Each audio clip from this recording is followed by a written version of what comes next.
कासदा होऊ नये म्हणून घ्यायची काळजी. तुम्ही दूध उत्पादक शेतकरी आहात का? आजकाल गायी किंवा म्हशींमध्ये कासदा हा आजाराचे प्रमाण मोठ्या प्रमाणात वाढले.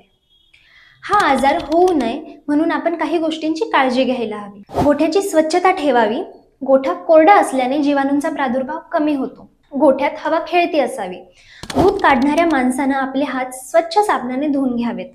कास आणि सड धुतल्यावर दूध काढण्यापूर्वी व दूध काढल्यानंतर स्वच्छ कापडाने पुसून घ्यावेत. दूध काढण्याचे यंत्र वापरण्यापूर्वी वापर झाल्यानंतर स्वच्छ करावे. दूध काढताना चारी बोटे सडावर समान दाबावे आणि अंगठा आकाशाच्या दिशेने ठेवावा. वासरू दूध पित असेल तर कासेला किंवा सडाला जखम होणार नाही याची देखील काळजी घ्यायला हवी.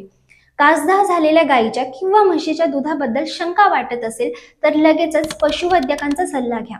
अनेक महत्त्वाचं काम करायचंय. हा व्हिडिओ आत्ताच सेव्ह करा.